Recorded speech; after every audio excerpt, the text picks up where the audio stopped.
Graph की पिछली video में मैंने ये आपको बता दिया है कि ग्राफ को देखने भर से आपको y that is dependent variable independent variable के साथ किस प्रकार चेंज होता है यह समझना बेहद आसान है। How fastly y changes with x you can immediately judge, that is you can immediately judge it by seeing the slope of the graph। Graph के स्लोप को देखकर आप आसानी से समझ सकते हैं कि y की वैल्यू x की वैल्यू के साथ बढ़ रही है तो dy by d x positive है, घट रही है तो dy by d x negative है। कहाँ तेज़ी से बढ़ रही है यानी dy बाई डी एक्स कहाँ ज़्यादा है, कहाँ धीरे धीरे बढ़ रही है यानी dy बाई डी एक्स कहाँ कम है। और साथ साथ में इतना ही नहीं, ग्राफ को देखकर आपको ये भी पता चल जाता है कि rate of change of y with respect to x कहाँ तेज़ी से बढ़ रही है यानी कहाँ पर second derivative of y with respect to x positive है और कहाँ rate of change of y with respect to x बढ़ने के साथ साथ कम हो रही है यानी कहाँ पर सेकंड डेरिवेटिव नेगेटिव है। और साथ में आप ग्राफ देखकर ये भी आसानी से जज कर सकते हैं कि कहाँ पर y मैक्सिमम है कहाँ पर y मिनिमम है। ये सारी चीज़ें समझाने के लिए मैंने एक वो जो ग्राफ बनाया था अभी पिछली वीडियो में, उसमें ये सारी बातें हमें समझ में आ गई थी। इस प्रकार से ग्राफ बनाया था हमने। और एक बार फिर वापस बातें बता देता हूँ, यहाँ से लेकर यहाँ तक दिस पार्ट, इसको मैं पार्ट 1 कहूँ। पार्ट 1 में dy by d x and d square y by d x square दोनों ही पॉजिटिव थे। और उसके बाद फिर इसकी एक सिंगल पॉइंट बना लिया मैंने। अब इसका ये जो प्लेटू पार्ट है वो मैंने ख़त्म कर दिया। यहाँ से यहाँ तक जो पार्ट है पार्ट टू में क्या बताया था मैंने, पार्ट 2 में dy बाई डी एक्स तो पॉजिटिव है but d square y by d x square ये नेगेटिव आ गया था क्योंकि स्लोप खुद डिक्रीज़ हो रहा है। और ये अपने आप में एक अलग पार्ट है यानी जो जहाँ पर ये y की वैल्यू मैक्सिमम बन जाती है, इसको मैंने पॉइंट C ऐसा कुछ कहा था। तो पॉइंट C पर जो बात है वो बात भी इम्पोर्टेंट है यानी इसको मैं पॉइंट C को पार्ट थर्ड बोल देता हूँ।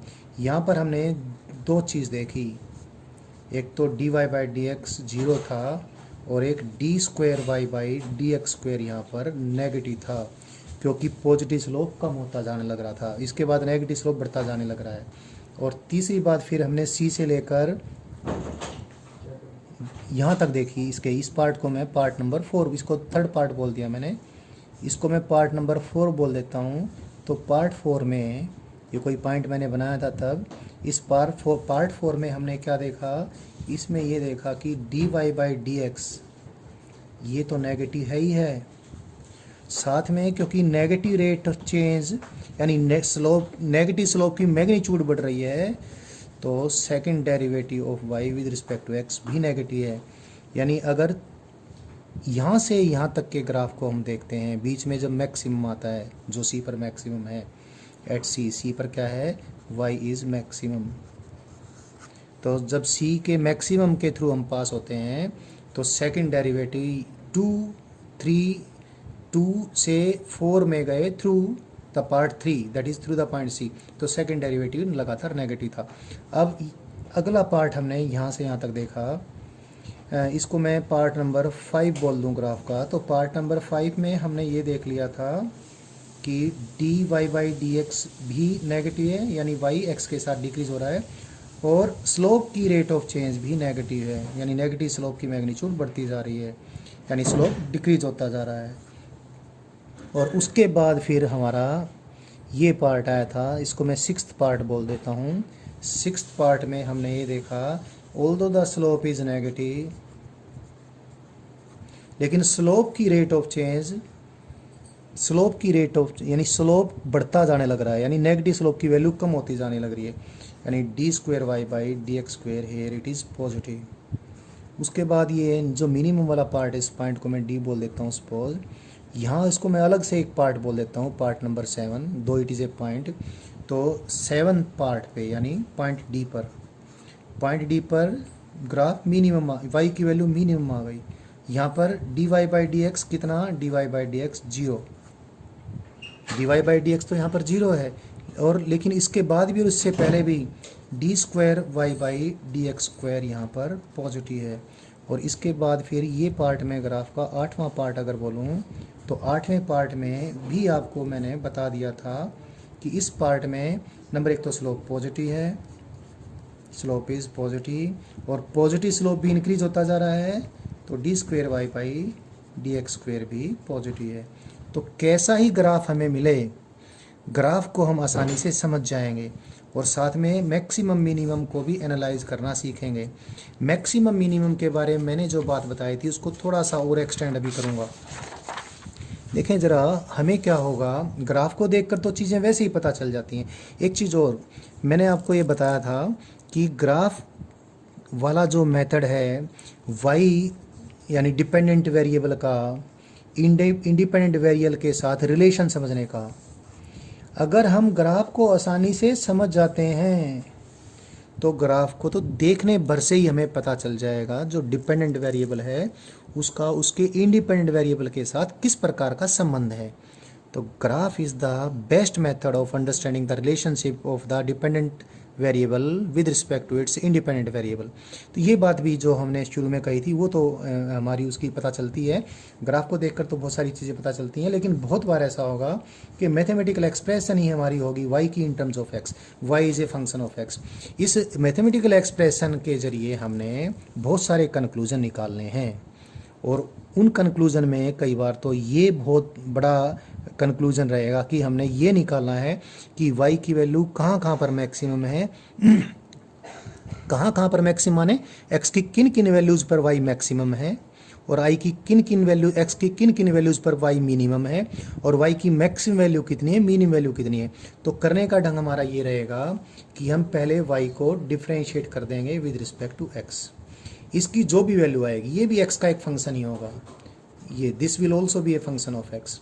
तो ये जो भी x का फंक्शन आएगा, जो gx आया यानी dy बाई डी एक्स आया, dy बाई डी एक्स कहूँ या इसको gx कहूँ, इसको मैं 0 के बराबर पुट करूँगा तो we will get an equation in terms of dy by d x, dy by d x जिसको x का फंक्शन है इसको 0 बराबर पुट करूँगा।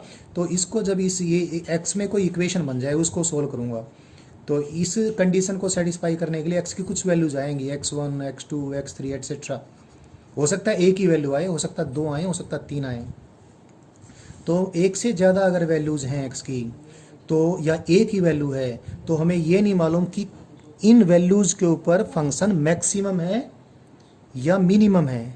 तो हम क्या करेंगे, तो हम इसको वापस फिर डिफ्रेंशिएट करेंगे, किसको, gx को, जो gx बना है gx को वापस डिफ्रेंशिएट करने का मतलब है d square y by d x square निकालना, यानी डिफ्रेंशिएशन निकालना हमने किसका, डिफ्रेंशिएट करने के बाद जो फंक्शन बना था x का उसको डिफ्रेंशिएट करना, ये हम डिफ्रेंशिएट करेंगे, d square y by d x square निकालेंगे। फिर क्या करेंगे, इसमें हम ट्राई करेंगे, इसमें x1 x2 x3 की वैल्यू पुट करके देखेंगे। x की जिन वैल्यूज़ के ऊपर d square y by d x square negative आ जाए, x की जिन वैल्यूज़ के ऊपर d square y by d x square negative आ जाए, x की उन वैल्यूज़ पर तो फंक्शन मैक्सिमम है। और फिर x की वो वैल्यूज़ पुट कर देंगे y में तो y की मैक्सिमम वैल्यू निकल के आ जाएगी। और x की जिन वैल्यूज़ पर d square y by d x square positive आता है तो x की उन वैल्यूज़ पर y की वैल्यू मिनिमम है। और y की मिनिमम वैल्यू कैसे निकालेंगे, जिन वैल्यूज़ के ऊपर सेकंड डेरिवेटिव नेगेटिव आता है वो वैल्यूज़ x की इस फंक्शन में पुट कर देंगे तो y की मिनिमम वैल्यू निकल जाएगी। तो that is about the learning of graphs. Graphs को सिखा दिया है मैंने किस प्रकार से इसको समझें। फिर भी कुछ बातें हैं अभी। एक बात तो ये है, बड़ी इंपॉर्टेंट बातें बनने वाली है, area under the graph, area under a graph, ये हम समझे ज़रा। कोई ग्राफ है y versus x, y is the dependent variable, x is independent variable. कोई स्मूथ ग्राफ है हमारे पास, कैसा ही ग्राफ है, x की वैल्यू x1 से लेकर x की वैल्यू x2 तक हमने इस ग्राफ के नीचे एरिया ये समझना है, क्या इसका मीनिंग है, क्या फिजिकल इम्प्लीकेशन है, ये जानना है। देखें x की किसी वैल्यू x पर y की वैल्यू देखें हम, y की वैल्यू y है, x की वैल्यू में हमने अनंत सूक्ष्म परिवर्तन किया, x की वैल्यू में हमने अनंत सूक्ष्म परिवर्तन किया। अनंत सूक्ष्म परिवर्तन करना यानी dx चेंज किया। यहाँ पर x की वैल्यू x है, यहाँ पर x की वैल्यू x प्लस dx है, तो हमने यहाँ पर y की वैल्यू देखी इतनी है। अब एक बार देखें स्ट्रिप को, देखें ये स्ट्रिप जो है इसकी विड्थ तो है dx। देखो dx तो इनफाइनाइटली स्मॉल होती है, लेकिन डायग्राम में दिखाने के लिए मुझे कुछ तो दिखाना ही पड़ेगा। तो इस स्ट्रिप की विड्थ तो है dx और इसकी हाइट है कितनी y, तो y इंटू डी एक्स क्या आ गया, इस स्ट्रिप का एरिया आ गया, जिसको मैं dA कहूँगा, dA। तो अगर ऐसे सारे छोटे छोटे एरियाज dA में ऐड करता जाऊँ, यहाँ से लेकर यहाँ तक, यानी सारे y dx में ऐड करूँ, सारे y dx ऐड करूँ, और y dx का ऐसा एडिशन कोई तो हमने इंटीग्रेशन कहा है, तो क्या आ जाएगा, total area under the graph from x1 to x2 आ जाएगा। तो total area under the graph of y with respect to x from x1 to x2 कैसे निकालेंगे, we add up all this y dx's। इस ऐसे addition कोई तो integration का है, कहाँ से कहाँ तक, x1 से लेकर x2 तक। तो इस प्रकार से एरिया अंडर द ग्राफ निकल के आ जाएगा। y as a function of x, इसके लिए हमें मालूम होना चाहिए how y is a function of x, और y इंटू डी एक्स को इंटीग्रेट करूँगा कहाँ से कहाँ तक, जहाँ तक ग्राफ के नीचे एरिया हमने कैलकुलेट करना है। तो ये इंटीग्रेशन के रूल्स हमें मालूम होंगे, उनको यूज़ करके हम इंटीग्रेशन कर लेंगे। लेकिन अभी ये जानना है इसका मीनिंग क्या निकलता है। देखें इसका मीनिंग समझने के लिए और भी, suppose y is rate of change of some other physical quantity. आपको याद हो जब इंटीग्रेशन सिखाया तो हमने y के बजाय यहाँ पर u लिया था, और हमने क्या बताया था, u is equal to differentiation of y with respect to x। अब यहाँ पर y ले लिया है तो y को किसी और फिजिकल क्वांटिटी की रेट ऑफ चेंज ले लें। Suppose y is rate of change of another physical quantity q with respect to x। तो देखें ज़रा dq यानी infinitely small change in q कितना आया, y इंटू डी एक्स। तो what is y into d x, y into d x is infinitely small change in the value of q when x changes from x to x plus dx। तो what is the total change in the value of q when x changes from x1 to x2। यही तो integration है, q2 minus q1, यानी q की final value minus q की initial value, यानी total change in the value of q। कैसे निकालेंगे, सारे y dx's ऐड करके, सारे infinitely small change in q add करके। इसी को तो हमने इंटीग्रेशन कहा था, y dx को इंटीग्रेट कर देंगे कहाँ से कहाँ तक, x की वैल्यू जहाँ से जहाँ तक चेंज होती है, जिस चेंज के लिए हमने q की वैल्यू में कुल चेंज निकालना है x1 से लेकर x2 तक। और ये क्या है, एरिया अंडर द ग्राफ है। What is this, area under y-x graph. So y-x graph के अंडर एरिया जो भी कुछ होगा वो क्या बताएगा, वो उस फिजिकल क्वांटिटी में टोटल चेंज बताएगा जिस फिजिकल क्वांटिटी की रेट ऑफ चेंज y है। देखो इसको मैं अभी एग्जांपल देकर क्लियर कर दूंगा, फिर भी एक बार इसको ध्यान से देख लें।